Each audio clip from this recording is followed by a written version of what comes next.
ಇಂಡಿಯಾದ ಒಬ್ಬ ವ್ಯಕ್ತಿ ಒಂದು ದೊಡ್ಡ ಮಿಷನ್ಗೋಸ್ಕರ ಕದ್ದು ಮುಚ್ಚಿ ಪಾಕಿಸ್ತಾನ್ಗೆ ಬರ್ತಾನೆ. ಆದ್ರೆ ಇಲ್ಲಿ ಇವನಿಗೆ ಗೊತ್ತಾಗುತ್ತೆ ಪಾಕಿಸ್ತಾನದವರು ಇಂಡಿಯಾದವರ ಜೊತೆ ಏನ್ ಮಾಡ್ತಿದ್ದಾರೆ ಅಂತ. ಇವನೇನಾದ್ರೂ ಇಂಡಿಯಾದವನು ಅಂತ ಗೊತ್ತಾದ್ರೆ ಇವನಿಗೂ ಕೂಡ ಇದೇ ಸ್ಥಿತಿ. ಆದ್ರೆ ಅದನ್ನೆಲ್ಲ ಮೀರಿ ಕೊನೆಯಲ್ಲಿ ಒಂದು ಪ್ಲಾನ್ ಅನ್ನ ಮಾಡ್ತಾನೆ. ಯಾರು ಕೂಡ ಅದನ್ನ ಯೋಚನೆ ಮಾಡಿರ್ಲಿಲ್ಲ. ಸದ್ಯಕ್ಕೆ ತುಂಬಾ ಟ್ರೆಂಡಿಂಗ್ ನಲ್ಲಿರುವಂತ ದುರಂಧರ್ ದ ರಿವೆಂಜ್ ಮೂವಿಯ ಫಸ್ಟ್ ಪಾರ್ಟ್ ಇದು. ಅಂದಂಗೆ ಮೂವಿ ಹೆಸರು ದುರಂಧರ್ ಅಂತ.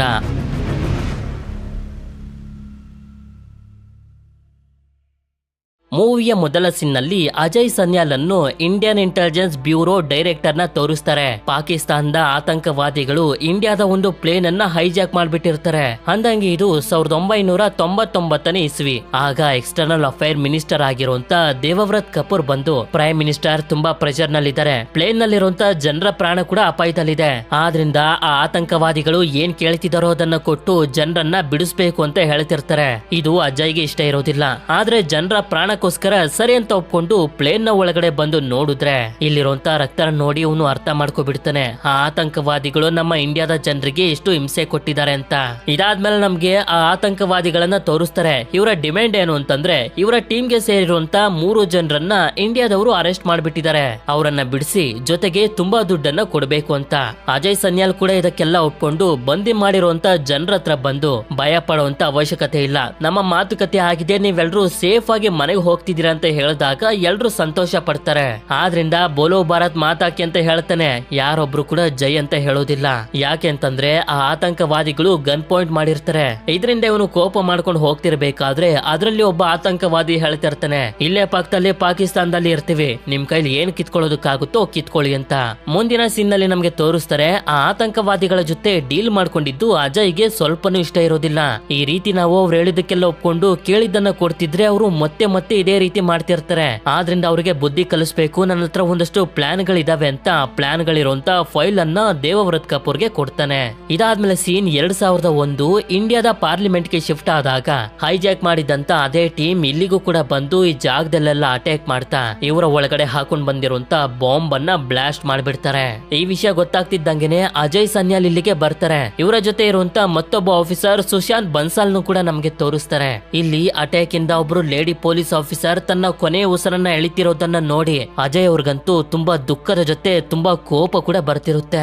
ಇದೆಲ್ಲದನ್ನ ನೋಡಿ ದೇವವ್ರತ್ ಕಪೂರ್ ನೀನ್ ಹೇಳಿದ್ದು ಸರಿನೇ, ಈ ಪಾಕಿಸ್ತಾನದವರನ್ನ ಈ ರೀತಿ ಬಿಟ್ರೆ ಆಗೋದಿಲ್ಲ ಅಂತ ಒಪ್ಕೊಳ್ತಾರೆ. ಹಾಗೆ ನನ್ನ ಹತ್ರ ಒಂದಷ್ಟು ಪ್ಲಾನ್ ಗಳಿದಾವೆ ಅಂತ ಫೈಲ್ ಅನ್ನ ಕೊಟ್ಟಿದ್ರಲ್ಲ, ಅದ್ರಲ್ಲಿ ಒಂದು ಪ್ಲಾನ್ ಇವರಿಗೆ ಇಷ್ಟ ಆಗಿರುತ್ತೆ, ಅದೇ ಆಪರೇಷನ್ ದುರಂಧರ್. ಈ ಆಪರೇಷನ್ ದುರಂಧರ್ ನ ಸ್ಟಾರ್ಟ್ ಮಾಡೋದಕ್ಕೆ ಪರ್ಮಿಷನ್ ಕೂಡ ಕೊಟ್ಬಿಡ್ತಾರೆ. ಇದಾದ್ಮೇಲೆ ಸೀನ್ 2004ಕ್ಕೆ ಶಿಫ್ಟ್ ಆದಾಗ ಹಮ್ಜಾ ಅನ್ನೋ ಒಬ್ಬ ವ್ಯಕ್ತಿ ಬೇರೆ ಜನರ ಜೊತೆ ಆಫ್ಘಾನಿಸ್ತಾನಿಂದ ಇಲ್ಲಿಗಲ್ ಆಗಿ ಪಾಕಿಸ್ತಾನ ಎಂಟರ್ ಆಗ್ತಾನೆ. ಅಲ್ಲಿಂದ ಇವನು ಬರೋದೇ ಪಾಕಿಸ್ತಾನದ ಕರಾಚಿ ಅನ್ನೋ ಒಂದು ಸಿಟಿಗೆ. ಕರಾಚಿಯಲ್ಲಿ ಲ್ಯಾರಿ ಅನ್ನೋ ಒಂದು ಟೌನ್ ಇರುತ್ತೆ. ಇಲ್ಲಿಗೆ ಇವನು ಬಂದಾಗ ಒಂದು ಜ್ಯೂಸ್ ಅಂಗಡಿಲಿ ಅಲಾಮ್ ಅನ್ನೋ ಒಬ್ಬ ವ್ಯಕ್ತಿ ಡಾರ್ಲಿಂಗ್ ಡಾರ್ಲಿಂಗ್ ಅಂತ ಹಾಡು ಹೇಳ್ಕೊಂಡು ಜ್ಯೂಸ್ ಮಾರ್ತಿರ್ತಾನೆ. ಆಕ್ಚುಲಿ ಹಮ್ಜಾಗೆ ಒಂದು ಮೆಸೇಜ್ ಸಿಕ್ಕಿರುತ್ತೆ, ಡಾರ್ಲಿಂಗ್ ಡಾರ್ಲಿಂಗ್ ಅಂತ ಹಾಡು ಹೇಳ್ಕೊಂಡು ಜ್ಯೂಸ್ ಮಾರುವಂತ ವ್ಯಕ್ತಿನ ಇವನು ಮೀಟ್ ಮಾಡ್ಬೇಕು ಅಂತ. ಸರಿ ಅಂತ ಇವನು ಕೂಡ ಅಲಾಮ್ ಹತ್ರ ಬಂದು ಇಲ್ಲಿ ಯಾವ್ದಾದ್ರು ಕೆಲಸ ಸಿಗುತ್ತಂತ ಯಾರಿಗೂ ಕೇಳಿಸ್ತಾ ಇರೋ ರೀತಿ ಒಂದು ಕೋಡ್ ವರ್ಡ್ ಅನ್ನ ಹೇಳ್ತಾನೆ. ಆದ್ರೆ ಅಲಾಮ್ ಮಾತ್ರ ಸರಿಯಾಗಿ ಮಾತಾಡದೆ ಇಲ್ಲಿಂದ ಹೋಗಪ್ಪ ಅಂತ ಕಳಿಸ್ಬಿಡ್ತಾನೆ. ರಾತ್ರಿ ಸಮಯದಲ್ಲಿ ನೋಡಿದ್ರೆ ಹಮ್ಜಾ ಇನ್ನೂ ಕೂಡ ಇಲ್ಲೇ ಇರ್ತಾನೆ. ಆದ್ರೆ ಅದೇ ಸಮಯಕ್ಕೆ ಇಲ್ಲಿನ ಲೋಕಲ್ ಗುಂಡಾಗಳು ಬಂದು ಇವನ ಹತ್ರ ತುಂಬಾ ಕೆಟ್ಟಾಗಿ ಬಿಹೇವ್ ಮಾಡೋದಕ್ಕೆ ಶುರು ಮಾಡ್ತಾರೆ. ಇವನು ಕೂಡ ಅವ್ರ ಜೊತೆ ಫೈಟ್ ಮಾಡೋದಕ್ಕೆ ನೋಡಿದ್ರೆ ಹಿಂದೆಯಿಂದ ಬಂದು ಇವನಿಗೆ ಹೊಡೆದು ಅದಾದ್ಮೇಲೆ ಇನ್ನೂ ಕೂಡ ಚೆನ್ನಾಗಿ ಹೊಡೆದಾಕ್ಬಿಡ್ತಾರೆ. ಅದಾದ್ಮೇಲೆ ಪೊಲೀಸರು ಬಂದ್ರು ಅಂತ ಅವರು ಓಡೊಂಟೋಗ್ತಾರೆ. ಆದ್ರೆ ಇವನು ಮಾತ್ರ ನೋವನ್ನ ತಡೆಯೋದಕ್ಕಾಗದೆ ಇಲ್ಲೇ ಮಲ್ಕೋಬಿಡ್ತಾನೆ. ಮಾರನೇ ದಿನ ಇವನಿಗೆ ಊಟನ ಕೊಟ್ಟು ಮಾತಾಡ್ಸೋದಕ್ಕೆ ಅಂತ ಅಲಾಮ್ ಬರ್ತಾನೆ. ಇವರಿಬ್ರು ಮಾತಾಡ್ತಿರೋದ್ರಿಂದ ನಮ್ಗೆ ಅರ್ಥ ಆಗೋಗುತ್ತೆ ಇವರಿಬ್ರಿಗೂ ಏನೋ ಒಂದು ಕನೆಕ್ಷನ್ ಇದೆ ಅಂತ. ಆದ್ರೆ ಏನ್ ಕನೆಕ್ಷನ್ ಅಂತ ಗೊತ್ತಿಲ್ಲ. ಇಲ್ಲಿಂದ ಹಂಸನು ಕೂಡ ಅಲ್ಲನ್ನ ಜ್ಯೂಸ್ ಅಂಗಡಿಲೆ ಕೆಲಸ ಮಾಡೋದಕ್ಕೆ ಶುರು ಮಾಡ್ತಾನೆ. ಹೀಗೆ ಕೆಲಸ ಮಾಡ್ತಾ ಮಾಡ್ತಾ ಹೇಗೋ 1 ವರ್ಷ ಕಳೆದೋಗುತ್ತೆ. ಇದೇ ಸಮಯದಲ್ಲಿ ನಮ್ಗೆ ಲೋಕಲ್ ಗ್ಯಾಂಗ್ಸ್ಟರ್ ಆಗಿರುವಂತ ರೆಹಮಾನ್ ಡಕೆತ್ ನ ಪೋಸ್ಟರ್ ನ ತೋರಿಸ್ತಾರೆ. ಇವನ್ನ ನೀವು ನೆನಪಲ್ಲಿಟ್ಕೊಂಡಿರಿ. ಆದ್ರೆ ಹಂಸಾ ಮಾತ್ರ ಯಾವಾಗ್ಲೂ ಬೇಜಾರ್ ಮಾಡ್ಕೊಂಡೇ ಇರ್ತಾನೆ. ಆಗ್ಲೇ ನಮ್ಗೆ ಗೊತ್ತಾಗೋದು ಇವನ ಫ್ಯಾಮಿಲಿ ಜೊತೆ ಏನೋ ಕೆಟ್ಟದಾಗಿ ನಡೆದೋಗಿದೆ ಅಂತ. ನಂತರ ಅಲಾಮ್ ಹಾಗೆ ಹಂಸಾ ಪ್ಲಾನ್ ಮಾಡ್ಕೊಳ್ತಿರ್ತಾರೆ. ಹೇಳ್ಬೇಕು ಅಂತಂದ್ರೆ ಹಂಸಾ ಲೋಕಲ್ ಗ್ಯಾಂಗ್ಸ್ಟರ್ ಆಗಿರುವಂತ ರೆಹಮಾನ್ ಡಕೆತ್ ನ ಗ್ಯಾಂಗ್ ನ ಸೇರ್ಕೊಳ್ಬೇಕು ಅಂತ ಅನ್ಕೊಂಡಿದ್ದಾನೆ. ಆಗ್ಲೇ ನಾವು ಪೋಸ್ಟರ್ ನಲ್ಲಿ ನೋಡಿದ್ವಲ್ಲ ಅದೇ ರೆಹಮಾನ್ ಡಕೆತ್. ಆದ್ರೆ ಅದು ಅಷ್ಟೊಂದು ಈಸಿ ಆಗಿರೋದಿಲ್ಲ. ಇದಾದ್ಮೇಲೆ ಅಲಾಮ್ ಹಂಸಾಗೆ ಒಂದು ಇಂಪಾರ್ಟೆಂಟ್ ಆಗಿರುವಂತ ವಿಷಯನ ಹೇಳ್ತಾನೆ. ಈ ಜಾಗದಲ್ಲಿ ಬಾಬು ಡಕೆತ್ ಅನ್ನೋ ಮತ್ತೊಬ್ಬ ಗ್ಯಾಂಗ್ಸ್ಟರ್ ಕೂಡ ಇದ್ದಾನೆ. ಜನರು ಮಾತಾಡ್ಕೊಳ್ತಿದ್ರು ಹೇಳಿದ್ರು ರೆಹಮಾನ್ ಡೆಕೈತ್ ನ ತಂದೆ ಬೇರೆ ಯಾರು ಅಲ್ಲ ಬಾಬು ಡೆಕೈತೆ ಅಂತ. ಈ ವಿಷಯ ಯಾವಾಗ ರೆಹಮಾನ್ ಡೆಕೈತ್ ಗೆ ಗೊತ್ತಾಯ್ತೋ ಹೋಗಿ ಅವನ ತಾಯಿನೇ ಸಾಯಿಸ್ಬಿಟ್ಟ. ಯಾಕೆಂತಂದ್ರೆ ಬಾಬು ಡೆಕೈತ್ ಹಾಗೆ ರೆಹಮಾನ್ ಡೆಕೈತ್ ನ ಮಧ್ಯೆ ಒಂದು ದೊಡ್ಡ ದುಶ್ಮನಿನೇ ಇದೆ. ಅವರಿಬ್ರಿಗೂ ಒಬ್ಬರನ್ನ ಒಬ್ರು ಕಂಡ್ರೆ ಆಗೋದಿಲ್ಲ. ನಂತರ ನೋಡಿದ್ರೆ ಇಷ್ಟೊತ್ವರೆಗೂ ಮಾತಾಡ್ತಿದ್ದಂತ ಆ ಬಾಬು ಡೆಕೈತೆ ಬಂದು ಎಲ್ಲರಿಗೂ ವಾರ್ನಿಂಗ್ ಕೊಡ್ತಿರ್ತಾನೆ, ಯಾರು ಕೂಡ ರೆಹಮಾನ್ ಡೆಕೈತ್ ಹತ್ರ ಕೆಲಸ ಮಾಡೋದಕ್ಕೆ ಹೋಗ್ಬಾರ್ದು ಅಂತ. ಹೌದು, ಇವನೇ ರೆಹಮಾನ್ ಡೆಕೈತ್ ನ ತಂದೆ. ಹೇಳ್ಬೇಕು ಅಂತಂದ್ರೆ ಇವನಿಗೆ ಹರ್ಷದ್ ಪಪ್ಪು ಅನ್ನೋ ಇನ್ನೊಬ್ಬ ಮಗನು ಕೂಡ ಇರ್ತಾನೆ. ಅಷ್ಟೇ ಅಲ್ಲದೆ ಆಗ್ಲೇ ಹಂಸಾ ಮೇಲೆ ಅಟ್ಯಾಕ್ ಮಾಡಿದಂತ ಆ ಗುಂಡಾಗಳು ಕೂಡ ಬಾಬು ಡೆಕೈತ್ ನ ಜನರೇ. ಇದಾದ್ಮೇಲೆ ರಾತ್ರಿಯ ಸಮಯದಲ್ಲಿ ಇವರಿಬ್ಬರ ಹತ್ರ ಇಜ್ವಾನ್ ಅನ್ನೋ ಒಬ್ಬ ವ್ಯಕ್ತಿ ಬರ್ತಾನೆ. ಹೇಳ್ಬೇಕು ಅಂತಂದ್ರೆ ಇಜ್ವಾನ್ ಬಾಬು ಡೆಕೈತ್ ನ ಗ್ಯಾಂಗ್ ನಲ್ಲೇ ಇರೋದು. ಆದ್ರೆ ಅದಕ್ಕೂ ಮೊದ್ಲು ಇವ್ರ 3 ಜನ ಒಂದೇ ಟೀಮ್ ನವರು, ಆದ್ರೆ ಅದು ಯಾರಿಗೂ ಗೊತ್ತಿಲ್ಲ. ಆಗ ರಿಜ್ವಾನ್ ಹೇಳ್ತಾನೆ, ಬಾಬು ಡೆಕೈತ್ ರೆಹಮಾನ್ ಡೆಕೈತ್ ನ ಮೊದಲನೇ ಮಗನ್ನ ಸಾಯಿಸೋದಕ್ಕೆ ರೆಡಿ ಮಾಡ್ಕೊಳ್ತಿದ್ದಾನೆ. ಹಂಸಾ, ನೀನೇನಾದ್ರೂ ಆ ಸಮಯದಲ್ಲಿ ಹೋಗಿ ಅವನ ಮಗನ್ನ ಕಾಪಾಡಿದ್ರೆ ಆರಾಮಾಗಿ ನೀನು ರೆಹಮಾನ್ ಡೆಕೈತ್ ನ ಗ್ಯಾಂಗ್ ನ ಸೇರ್ಕೊಳ್ಬಹುದು ಅಂತ. ಅದಕ್ಕೆ ಇವನು ಕೂಡ ಸರಿ ಅಂತ ಒಪ್ಕೊಳ್ತಾನೆ. ಇದಾದ್ಮೇಲೆ ಒಂದು ಮದ್ವೆ ನಡೀತಿರುತ್ತೆ. ಇಲ್ಲೇ ಹಂಸನು ಕೂಡ ಕೆಲಸ ಮಾಡ್ತಾ ಇರ್ತಾನೆ. ಯಾಕೆಂತಂದ್ರೆ ರೆಹಮಾನ್ ನ ಮೊದಲನೇ ಮಗನ್ನ ಇದೇ ಜಾಗದಲ್ಲಿ ಸಾಯಿಸೋದಕ್ಕೆ ರೆಡಿ ಮಾಡ್ಕೊಂಡಿರೋದು. ಆಗ ನಮ್ಗೆ ರೆಹಮಾನ್ ಡೆಕೈತ್ ನ ಮೊದಲನೇ ಮಗನ್ನ ತೋರಿಸ್ತಾರೆ. 2ನೇ ಮಗನು ಕೂಡ ಬಂದಿರ್ತಾನೆ. ಅದೇ ಸಮಯಕ್ಕೆ ಬಾಬು ಡೆಕೈತ್ ನ ಜನರು ಇಲ್ಲಿಗೆ ಬಂದು ರೆಹಮಾನ್ ಡೆಕೈತ್ ನ ಮೊದಲನೇ ಮಗನ್ನ ಸಾಯಿಸೋದಕ್ಕೆ ಅಟ್ಯಾಕ್ ಮಾಡ್ಬಿಡ್ತಾರೆ. ಹಂಸನು ಕೂಡ ರೆಹಮಾನ್ ಡೆಕೈತ್ ನ ಮಕ್ಕಳನ್ನ ಕಾಪಾಡೋದಕ್ಕೆ ತುಂಬಾನೇ ಪ್ರಯತ್ನ ಪಡ್ತಿರ್ತಾನೆ. 2ನೇ ಮಗನ್ನೇನೋ ಕಾಪಾಡ್ಬಿಡ್ತಾನೆ. ಆದ್ರೆ ಅವ್ರ ಜೊತೆ ಎಲ್ಲ ಫೈಟ್ ಮಾಡ್ತಾ ಹೆದರಿಸಿ ಓಡಿಸೋಷ್ಟರಲ್ಲಿ ರೆಹಮಾನ್ ಡೆಕೈತ್ ನ ಮೊದಲನೇ ಮಗನಿಗೆ ಗುಂಡು ಬಿದ್ಬಿಟ್ಟಿರುತ್ತೆ. ಹಂಸಾ ಅವನನ್ನ ಕಾಪಾಡೋದಕ್ಕೆ ಪ್ರಯತ್ನ ಪಡ್ತಿರೋದನ್ನ 2ನೇ ಮಗ ನೋಡ್ತಿರ್ತಾನೆ. ಇದಾದ್ಮೇಲೆ ಅವನನ್ನ ಹಾಸ್ಪಿಟಲ್ಗೆ ಸೇರ್ಸಿರ್ತಾರೆ. ಆಗ ಇಲ್ಲಿಗೆ ರೆಹಮಾನ್ ಡೆಕೈತ್ ಬರ್ತಾನೆ. ಇವನು ಸತ್ತಿರುವಂತೆ ಇವನ ಮಗನ್ನ ನೋಡಿ ತುಂಬಾನೇ ದುಃಖ ಪಡ್ತಾನೆ. ಆಗ ಇವನಿಗೆ ಗೊತ್ತಾಗುತ್ತೆ ಹಂಸನೇ ಇವನ 2ನೇ ಮಗನ್ನ ಕಾಪಾಡಿದ್ದು ಮೊದಲನೇ ಮಗನ್ನ ಕಾಪಾಡೋದಕ್ಕೆ ಪ್ರಯತ್ನ ಪಟ್ಟಿದ್ದು ಅಂತ. ಅದೇ ಸಮಯಕ್ಕೆ ಜಮೀಲ್ ಜಮಾಲಿ ಅನ್ನೋ ಪೊಲಿಟಿಷಿಯನ್ ಇಲ್ಲಿಗೆ ಬರ್ತಾನೆ ರೆಹಮಾನ್ ಮಗನ್ನ ನೋಡೋದಕ್ಕೆ ಅಂತ. ಇದಾದ್ಮೇಲೆ ರೆಹಮಾನ್ ಡೆಕೈತ್ ನ ಗ್ಯಾಂಗ್ ನಲ್ಲೇ ಇರುವಂತ ಉಸೈರ್ ಅನ್ನೋ ಒಬ್ಬ ವ್ಯಕ್ತಿ ಎಷ್ಟು ಜನ ಅಟ್ಯಾಕ್ ಮಾಡಿದ್ರು ಅಂತ ಎಲ್ಲ ಹಂಸನ ಕೇಳ್ತಾ ಇವನು ಮಕ್ಕಳನ್ನ ಕಾಪಾಡೋದಕ್ಕೆ ಪ್ರಯತ್ನ ಪಟ್ಟಿದ್ದಾನಂತ ದುಡ್ಡು ಕೊಡೋದಕ್ಕೆ ನೋಡ್ತಾನೆ. ಆದ್ರೆ ಹಂಸಾ ಮಾತ್ರ ನನಗ್ ದುಡ್ಡು ಬೇಡ, ನಾನು ಕೂಡ ಬಲೋಚ್ ಜನಾಂಗಕ್ಕೆ ಸೇರಿದವನು. ರೆಹಮಾನ್ ಡೆಕೈತ್ ಅವರು ಬಲೋಚ್ ಜನಾಂಗಕ್ಕೆ ಸ್ವತಂತ್ರ ಸಿಗೋ ಹಾಗೆ ಮಾಡಿದ್ರು, ಗೌರವ ಸಿಗೋ ಹಾಗೆ ಮಾಡಿದ್ರು. ಅದ್ರ ಬದಲಾಗಿ ನನ್ನ ಕೈಲಿ ಏನ್ ಸಾಧ್ಯ ಆಯ್ತು ಅದನ್ನ ಮಾಡಿದೀನಿ, ನನಗೆ ದುಡ್ಡು ಬೇಡ ಅಂತ. ಹೇಳ್ಬೇಕು ಅಂತಂದ್ರೆ ರೆಹಮಾನ್ ಡೆಕೈತ್ ಹಾಗೆ ಇಲ್ಲಿರೋರೆಲ್ಲರೂ ಬಲೋಚ್ ಜನಾಂಗಕ್ಕೆ ಸೇರಿದವ್ರೆ. ಇವನು ಹೇಳಿದನ್ನ ಕೇಳಿ ಇವನನ್ನ ನಮ್ಮ ಗ್ಯಾಂಗ್ ನಲ್ಲಿ ಇಟ್ಕೋಬೇಕು ಅಂತ ಇವರೆಲ್ಲರೂ ಡಿಸೈಡ್ ಮಾಡ್ತಾರೆ. ಆದ್ರೆ ಪೊಲಿಟಿಷಿಯನ್ ಜಮೀಲ್ ಜಮಾಲಿ ಮಾತ್ರ ಎಲೆಕ್ಷನ್ ಹತ್ರ ಬರ್ತಿದೆ, ಈ ಸಮಯದಲ್ಲಿ ಬಾಬು ಡೆಕೈತ್ ಮೇಲೆ ದ್ವೇಷನ ತೀರ್ಸ್ಕೊಳ್ಳೋದಕ್ಕೆ ಹೋಗ್ಬೇಡಿ, ಎಲೆಕ್ಷನ್ ಮುಗಿದ್ಮೇಲೆ ಇದನ್ನೆಲ್ಲ ನೋಡ್ಕೊಳ್ಳೋಣ ಅಂತ ಹೇಳ್ತಿರ್ತಾರೆ. ರೆಹಮಾನ್ ಡೆಕೈತ್ಗೂ ಕೂಡ ಇದನ್ನ ಕೇಳದೆ ಬೇರೆ ದಾರಿ ಇರೋದಿಲ್ಲ.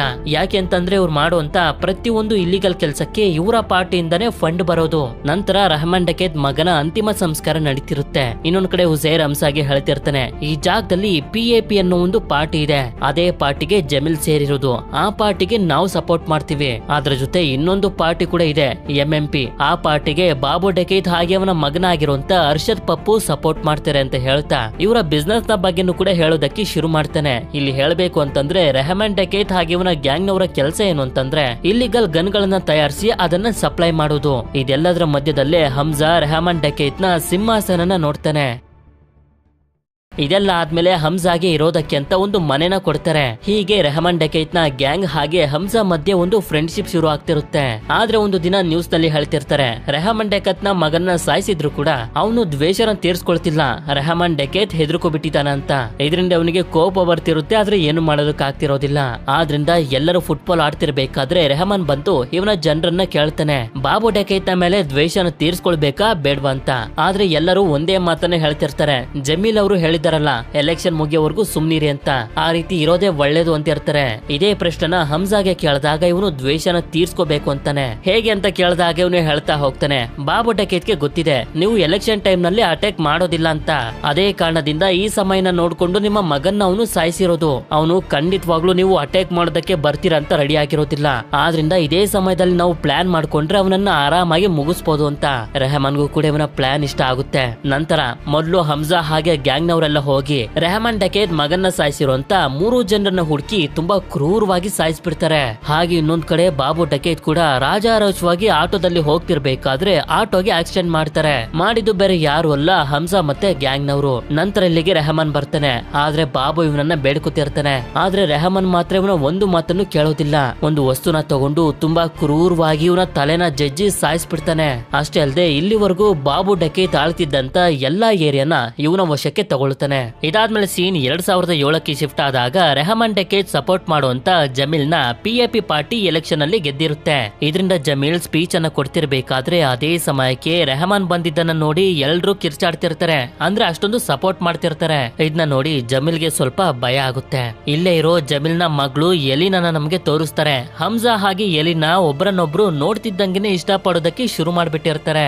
ಆದ್ರೆ ಎಲಿನಾ ಯಾವ್ದೋ ಒಂದು ವಿಷಯಕ್ಕೋಸ್ಕರ ಇವಳ ತಾಯಿ ಜೊತೆ ಸಣ್ಣದಾಗಿ ಜಗಳ ಮಾಡ್ತಿರ್ತಾಳೆ. ಇನ್ನೊಂದ್ ಕಡೆ ನೋಡಿದ್ರೆ PAP ಪಾರ್ಟಿಯ ಮುಖ್ಯವಾಗಿರೋ ಮೆಂಬರ್ ಆಗಿರೋಂತ ಜಾವೇದ್ ಅನ್ನೋ ಒಬ್ಬ ವ್ಯಕ್ತಿ ರೆಹಮಾನ್ ಹತ್ರ ಬಂದು ಹೇಳ್ತಿರ್ತಾನೆ, ಲ್ಯಾರಿ ಟೌನ್ ನಲ್ಲಿ ನಿಮ್ಗೆ ಇಷ್ಟೊಂದು ಸಪೋರ್ಟ್ ಇದೆ ಅಂತಂದ್ಮೇಲೆ ಜಮೀಲ್ ಬದಲು ನೀವೇ ಹಾಕಿ ಎಲೆಕ್ಷನ್ ಗೆ ನಿಂತ್ಕೊಳ್ಳಲ್ಲ ಅಂತ.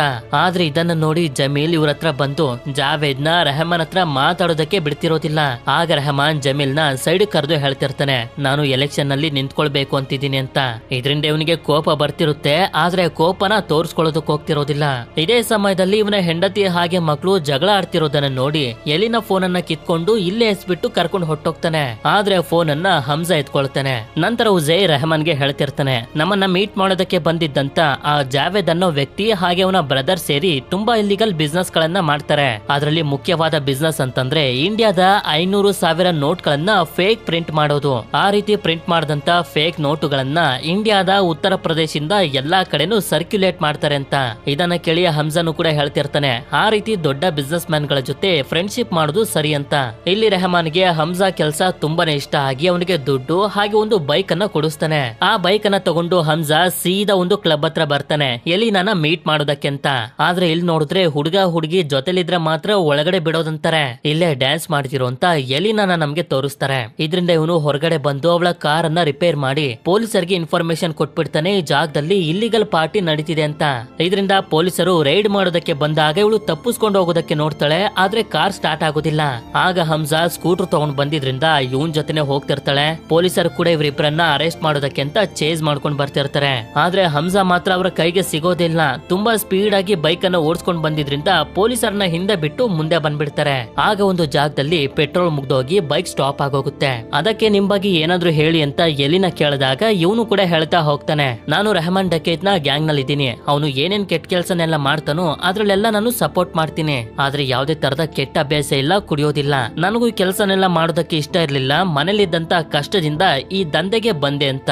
ಮನೆ ಸಿಕ್ತಿದ್ದಂಗೆ ಇವಳು ಹೋಗ್ತಿರ್ತಾಳೆ. ಇವನ್ಗೆ ಸಿಕ್ಕಿದ್ದಂತೆ ಇವಳ ಫೋನ್ ಅನ್ನು ವಾಪಸ್ ಕೊಡ್ತಾನೆ. ಇವನು ಪ್ರಾಮಾಣಿಕವಾಗಿ ಎಲ್ಲಾ ವಿಷಯನು ಹೇಳಿದ್ರಿಂದ ಇವಳಿಗೆ ತುಂಬಾ ಇಷ್ಟ ಆಗೋಗುತ್ತೆ. ನಂತರ ಹಮ್ಜಾ ಒಂದು ಸಣ್ಣ ಪೇಪರ್ ಇಂದ ಅಲಾಮ್ಗೆ ವಿಷಯ ಮುಟ್ಟಿಸ್ತಾನೆ, ಉತ್ತರ ಪ್ರದೇಶದಲ್ಲಿ ಫೇಕ್ ನೋಟ್ ಗಳನ್ನ ಸರ್ಕ್ಯುಲೇಟ್ ಮಾಡ್ತಿದ್ದಾರೆ ಅಂತ.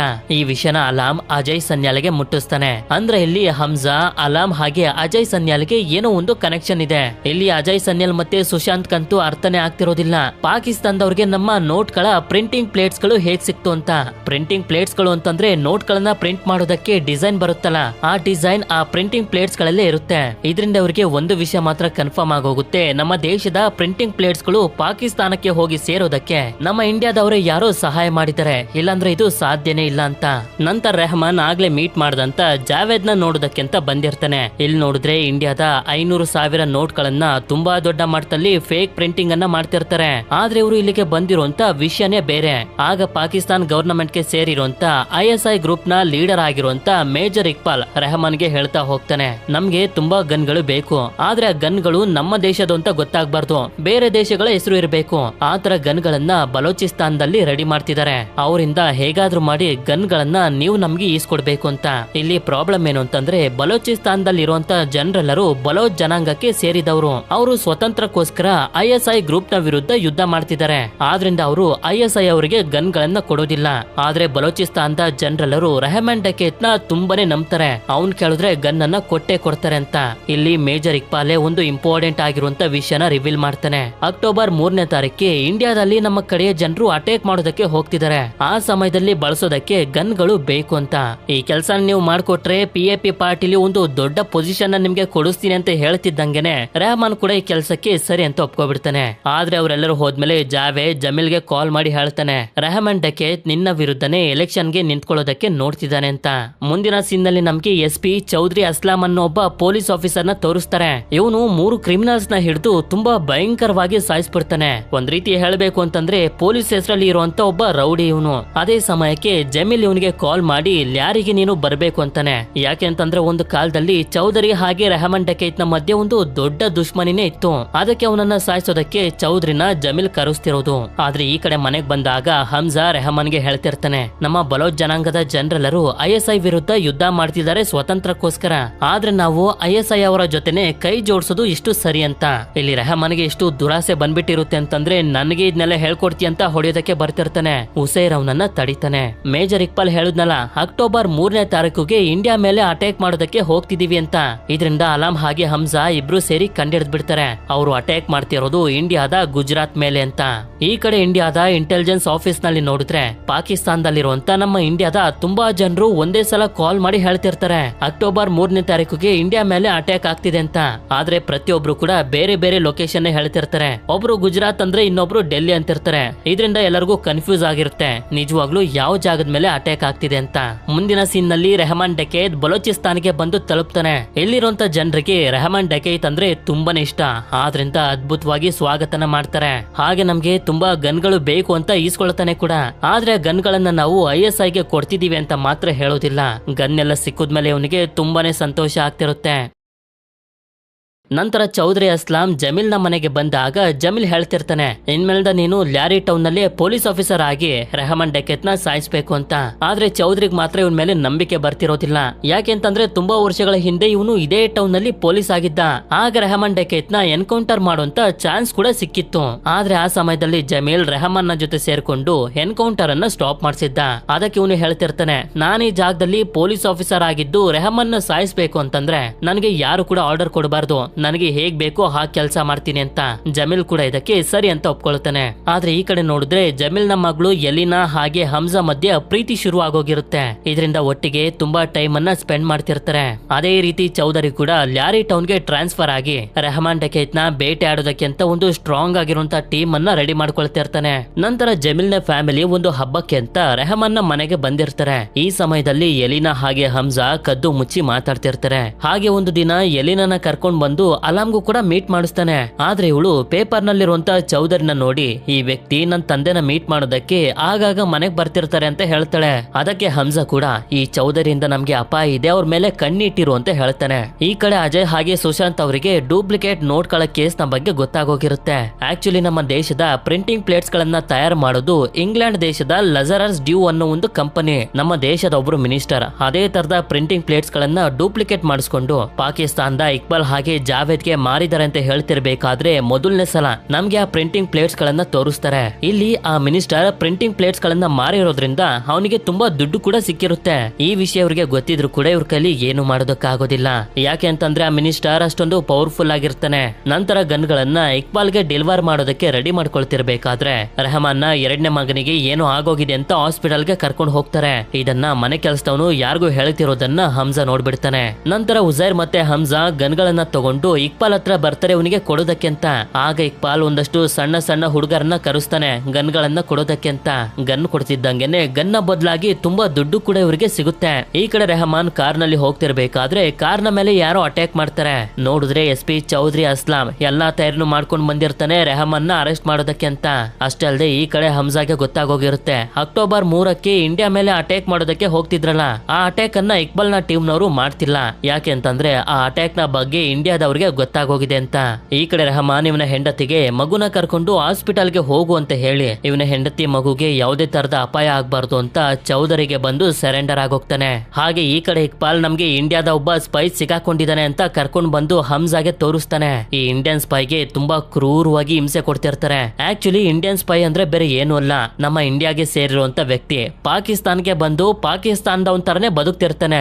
ಆದ್ರೆ ಪಾಕಿಸ್ತಾನದಲ್ಲಿ ಸಿಗುವಂತ ಇನ್ಫಾರ್ಮೇಶನ್ ಗಳನ್ನೆಲ್ಲ ಇಂಡಿಯಾಗೆ ಕಳಿಸ್ತಿರ್ತಾನೆ. ಹಮ್ಜಾನು ಕೂಡ ಅದೇ ರೀತಿ ಒಬ್ಬ ಇಂಡಿಯನ್ ಸ್ಪೈ. ಇವನೇನಾದ್ರೂ ಇಂಡಿಯನ್ ಸ್ಪೈ ಅಂತ ಗೊತ್ತಾದ್ರೆ ಇವನ್ಗೂ ಕೂಡ ಇಷ್ಟೇ ಹಿಂಸೆನ ಕೊಟ್ಟು ಸಾಯಿಸ್ಬಿಡ್ತಾರೆ. ನಂತರ ಉಸೈರ್ ಹಾಗೆ ಹಮ್ಜಾಗೆ ಗೊತ್ತಾಗುತ್ತೆ ಚೌಧರಿ ರೆಹಮಾನ್ ನ ಅರೆಸ್ಟ್ ಮಾಡ್ಬಿಟ್ಟಿದ್ದಾನೆ ಅಂತ. ಇದರಿಂದ ಅವರು ಜಮೀಲ್ಗೆ ಕಾಲ್ ಮಾಡಿದಾಗ ಆಯ್ತು ನನ್ನ ಕೈಲಿ ಏನಾಗುತ್ತೋ ಅದನ್ನ ಮಾಡ್ತೀನಿ ಅಂತ ಹೇಳ್ತಾನೆ. ಆದ್ರೆ ಇವನು ತಲೆನೇ ಕೆಡ್ಸ್ಕೊಳ್ಳೋದಿಲ್ಲ, ಆರಾಮಾಗಿ ಟಿವಿ ನೋಡ್ತಿರ್ತಾನೆ. ಆಗ ಹಮ್ಜಾಗೆ ಆ ಮನೆ ಕೆಲ್ಸದ ವ್ಯಕ್ತಿ ನೆನಪಾಗೋಗ್ತಾನೆ. ಈ ಕಡೆ ರೆಹಮಾನ್ನ ಕರ್ಕೊಂಡು ಹೋಗ್ತಿರ್ಬೇಕಾದ್ರೆ ಚೌಧರಿ ಕಡೆಯ ಜನರು ಇವನಿಗೆ ಚೆನ್ನಾಗಿ ಹೊಡಿತಿರ್ತಾರೆ. ಹಾಗೆ ಹಮ್ಜಾ ರೆಹಮಾನ್ನ ಮನೆಗೆ ಬಂದು ಇಲ್ಲಿರುವಂತ ಕೆಲಸದ ವ್ಯಕ್ತಿಗೆ ಚೆನ್ನಾಗಿ ಹೊಡಿತಿರ್ತಾನೆ. ರೆಹಮಾನ್ನ ಮಗನ ಊಟದಲ್ಲಿ ಏನ್ ಮಿಕ್ಸ್ ಮಾಡಿದ್ದೆ, ಯಾರ್ ನಿನ್ಗೆ ರೆಹಮಾನ್ನ ಹೊರಗಡೆ ಹೋಗೋ ರೀತಿ ಮಾಡು ಅಂತ ಹೇಳಿದ್ದು ಹೇಳು ಅಂತ. ಯಾವಾಗ ಇವನ ಒಂದೊಂದೇ ಬೆರಳುಗಳನ್ನ ಕಟ್ ಮಾಡ್ತಿರ್ತಾನೋ ಹೇಳ್ಬಿಡ್ತಾನೆ. ಇದನ್ನೆಲ್ಲ ಮಾಡೋದಕ್ಕೆ ಹೇಳಿದ್ದು ಹರ್ಷದ್ ಪಪ್ಪು ಅಂತ. ಹೌದು, ಬಾಬು ಡಕೈತ್ ನ ಮಗ ಹರ್ಷದ್ ಪಪ್ಪುನೇ. ಅದೇ ಸಮಯಕ್ಕೆ ಎಲಿನ ಕಾಲ್ ಮಾಡಿ ನಿನ್ಗೊಂದು ವಿಡಿಯೋ ಕಳಿಸಿದೀನಿ ನೋಡು ಅಂತಾಳೆ. ಇವನು ಕೂಡ ವಿಡಿಯೋ ನೋಡ್ತಾನೆ. ನಂತರ ಎಲ್ಲೂ ಕೂಡ ಹೊರಗಡೆ ಓಡಾಡ್ಬೇಡ, ಸೀದಾ ನನ್ ಮನೆಗೆ ಹೋಗು, ನನ್ ಬರೋವರೆಗೂ ಅಲ್ಲೇ ಇರುವಂತಾನೆ. ನಂತರ ರೆಹಮಾನ್ನ ಸಾಯಿಸೋದಕ್ಕೆ ಒಂದು ಜಾಗಕ್ಕೆ ಕರ್ಕೊಂಡು ಹೋಗ್ತಿರ್ತಾರೆ. ಈ ಕಡೆ ಜಮೀಲ್ಗೆ ಒಂದು ವಿಡಿಯೋ ಬರುತ್ತೆ. ಈ ವಿಡಿಯೋದಲ್ಲಿ ಹರ್ಷದ್ ಪಪ್ಪು, ಜಮೀಲ್ ಹಾಗೆ ಚೌಧರಿ ರೆಹಮಾನ್ನ ಸಾಯಿಸೋದಕ್ಕೆ ಪ್ಲಾನ್ ಮಾಡ್ಕೊಳ್ತಿರ್ತಾರೆ. ಇದೇ ವಿಡಿಯೋನ ಎಲಿನಾ ಹಮ್ಜಾಗೆ ಕಳಿಸಿದ್ದು. ಆಗ ಹಮ್ಜಾ ಜಮೀಲ್ಗೆ ಕಾಲ್ ಮಾಡಿ ರೆಹಮಾನ್ ನನ್ಗೆ ಸೇಫ್ ಆಗಿ ಬೇಕು, ಇಲ್ಲ ಅಂತಂದ್ರೆ ಈ ವಿಡಿಯೋ ಟಿವಿಲೆಲ್ಲ ಓಡಾಡ್ತಿರುತ್ತೆ ಅಂತಾನೆ. ಈ ಕಡೆ ಚೌಧರಿ ರೆಹಮಾನ್ನ ಸಾಯಿಸೋದಕ್ಕೆ ರೆಡಿ ಮಾಡ್ಕೊಳ್ತಿರ್ಬೇಕಾದ್ರೆ ಜಮೀಲ್ ಇವನ್ಗೂ ಕೂಡ ವಿಡಿಯೋನ ಕಳಿಸಿ ಹೇಳ್ತಾನೆ, ಯಾವುದೇ ಕಾರಣಕ್ಕೂ ಅವನನ್ನ ಸಾಯಿಸ್ಬೇಡ, ಬಿಟ್ಬಿಡು ಅಂತ. ಆದ್ರೆ ಇವನ್ ಮಾತ್ರ ಒಪ್ಕೊಳ್ಳೋದಿಲ್ಲ. ಈ ವಿಷಯನ ಹಮ್ಜಾಗೆ ಹೇಳಿದಾಗ ಹಮ್ಜಾ ಕೂಡ ಅವನ ಆಫೀಸ್ ಎಲ್ಲಿದೆ ಅಂತ ಜಮೀಲ್ನ ಕೇಳ್ತಾನೆ. ನಂತರ ಚೌಧರಿ ಆಫೀಸ್ ಅನ್ನ ಕಂಟ್ರೋಲ್ಗೆ ತಗೊಳ್ತಾರೆ. ಆಗ ಚೌಧರಿಗೆ ಒಂದು ವಿಡಿಯೋ ಬರುತ್ತೆ. ಆ ವಿಡಿಯೋದಲ್ಲಿ ಚೌಧರಿಯ ಟೀಮ್ ಅವರಿಗೆ ಚೆನ್ನಾಗಿ ಹೊಡಿತಾ ಹಮ್ಜಾ ಹೇಳ್ತಿರ್ತಾನೆ, ನಿನ್ನ ಜನರು ಬದುಕಿರ್ಬೇಕು ಅಂತಂದ್ರೆ ರೆಹಮಾನ್ನ ಕರ್ಕೊಂಡ್ ಬಂದು ನಮ್ಗೆ ಸೇಫ್ ಆಗಿ ಒಪ್ಪಿಸು ಅಂತ. ಬೇರೆ ದಾರಿ ಇಲ್ದೆ ಚೌಧರಿ ಕೂಡ ಅವನನ್ನ ಒಪ್ಪಿಸೋದಕ್ಕೆ ಕರ್ಕೊಂಡ್ ಬಂದಿರ್ತಾನೆ. ಇದರಿಂದ ರೆಹಮಾನ್ ಕೂಡ ನಗ್ನಗ್ತಾನೆ ಅವನ ಗ್ಯಾಂಗ್ ಅವ್ರ ಹತ್ರ ಹೋಗ್ತಾನೆ. ಆಗ ಚೌಧರಿ ಹಮ್ಜಾನ ಕರೆದು ಇದೆಲ್ಲ ಇಲ್ಲಿಗೆ ಮುಗಿಯೋದಿಲ್ಲ ಅಂತ ಹೇಳ್ತಾನೆ.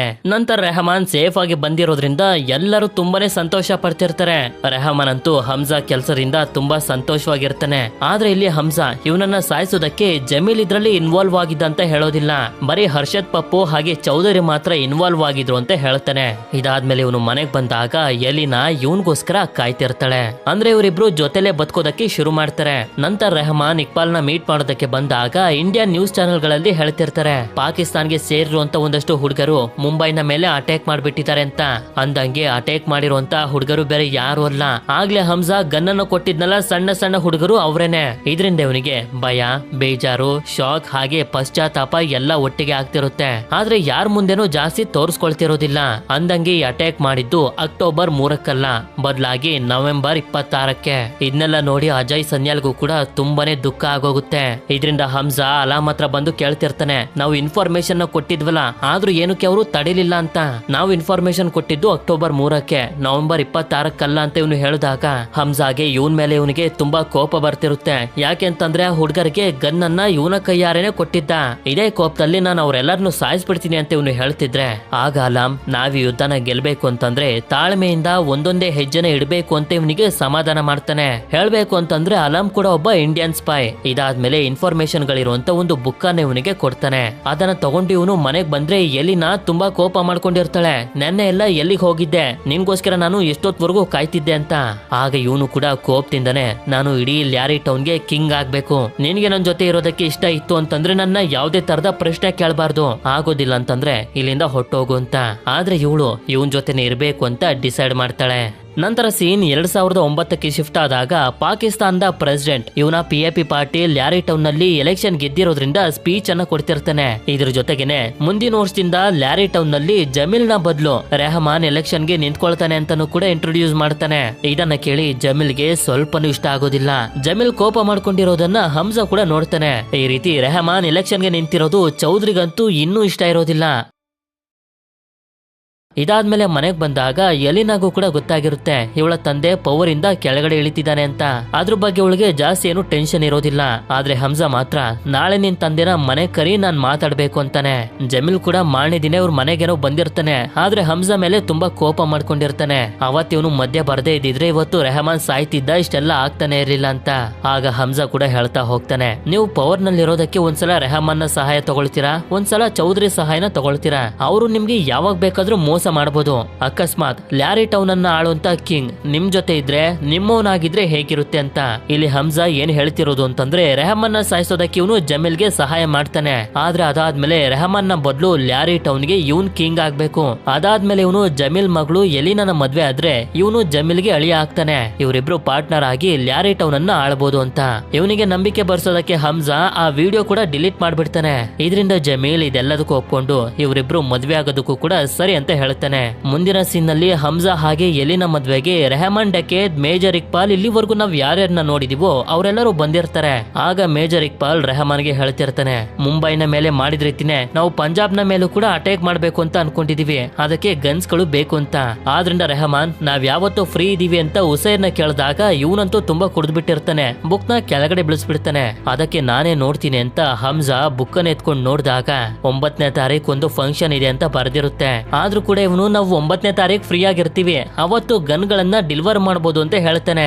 ಇದರಿಂದ 9ನೇ ತಾರೀಕು ಗನ್ ಗಳನ್ನ ಡಿಲಿವರ್ ಮಾಡಬೇಕು ಅಂತ ಡೀಲ್ ಆಗುತ್ತೆ. ಇವನು ಮನೆಗ್ ಬಂದಾಗ ಅಲಾರ್ಮ್ ಕೊಟ್ಟಿದ್ದಂತ ಬುಕ್ ನ ಮೇಲೆ ಒಂದು ಲಿಕ್ವಿಡ್ ಹಾಕ್ತಿದ್ದಂಗೆನೆ ಇಂಡಿಯಾದ ಮೇಲೆ ಯಾರ್ಯಾರು ಅಟ್ಯಾಕ್ ಮಾಡಿದ್ರು ಅವರ ಹೆಸರುಗಳೆಲ್ಲ ಇರುತ್ತೆ.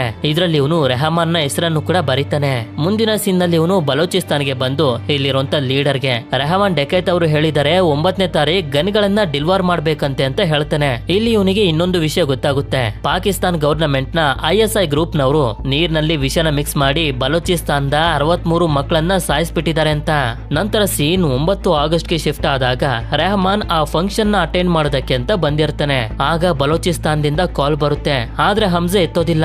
ಇದರಿಂದ ಅವರು ಉಸೈರ್ಗೆ ಕಾಲ್ ಮಾಡಿ ಗನ್ ಗಳು ರೆಡಿ ಆಗಿದಾವೆ, ತಗೊಂಡ್ ಹೋಗಿ ಅಂತ ಇರ್ತಾರೆ. ಸರಿ ಅಂತ ಉಸೈರ್ ಹಮ್ಜಾನ ರೆಹಮಾನ್ ಹತ್ರನೇ ಇರು ಅಂತ ಹೇಳಿ ಗನ್ ಗಳನ್ನ ತಗೊಂಡ್ ಬರೋದಕ್ಕೆ ಬಲೂಚಿಸ್ತಾನ್ಗೆ ಹೋಗ್ತಾನೆ.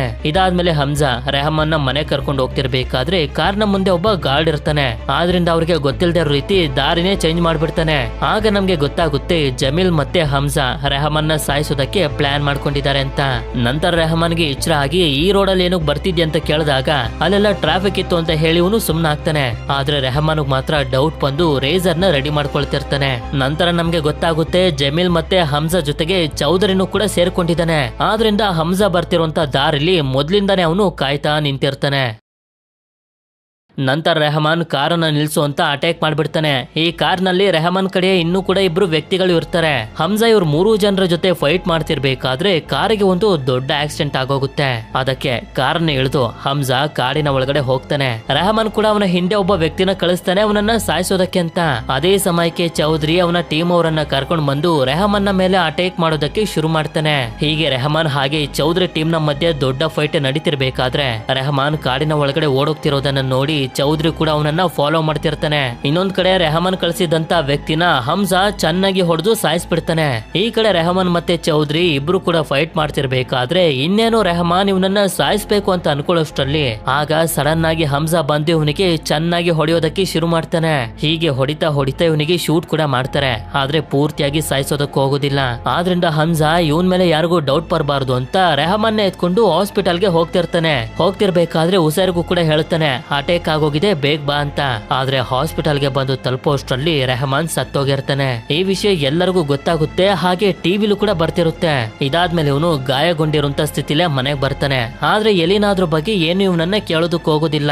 ಸ್ವಲ್ಪ ಹೊತ್ತಿನ ನಂತರ ಇವನು ಸಂಭಾಳಿಸ್ಕೊಂಡು ಆ ಬುಕ್ ಅನ್ನ ತೆಗೆದು ರೆಹಮಾನ್ ಹೆಸರನ್ನ ನೋಡ್ತಿರ್ತಾನೆ.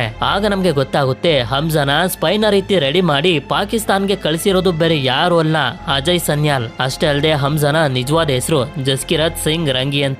ಇವನು ರೆಹಮಾನ್ ಏನೋ ಸಾಯಿಸಿದಾನೆ, ಆದ್ರೆ ಸಾಯಿಸಬೇಕಾಗಿರುವಂತ ಕ್ರಿಮಿನಲ್ಸ್ ಗಳು ಇನ್ನೂ ಕೂಡ ಉಳಿದಿದ್ದಾರೆ. ಇದಾದ್ಮೇಲೆ ಕೊನೆಯ ಸೀನ್ ನಲ್ಲಿ ನಮ್ಗೆ ಗೊತ್ತಾಗುತ್ತೆ ಜಸ್ಕಿರತ್ ಜೀವನದಲ್ಲಿ ಹಿಂದೆ ಏನೇನಾಗಿತ್ತು, ಮುಂದೆ ಏನೇನೆಲ್ಲ ಆಗುತ್ತೆ ಅಂತ ಪಾರ್ಟ್ 2 ನಮ್ಗೆ ಗೊತ್ತಾಗುತ್ತೆ ಅಂತ. ಇಲ್ಲಿಗೆ ಮೂವಿ ಎಂಡ್ ಆಗುತ್ತೆ. ಪಾರ್ಟ್ 2 ಬರ್ತಿದ್ದಂಗೆನೆ ಅದನ್ನು ಕೂಡ ಎಕ್ಸ್ಪ್ಲೇನ್ ಮಾಡೋಣ. ಸರಿ, ಈ ಮೂವಿ ನಿಮ್ಗೆ ಇಷ್ಟ ಆಗಿರುತ್ತೆ ಅಂತ ಅನ್ಕೊಂಡಿದೀನಿ. ಇಷ್ಟ ಆಗಿತ್ತು ಅಂತಂದ್ರೆ ನನಗೆ ಕಮೆಂಟ್ ಮಾಡಿ ತಿಳಿಸಿ ಈ ಮೂವಿಲಿ ಹಮ್ಜಾನ ನಿಜವಾದ ಹೆಸರು ಏನು ಅಂತ.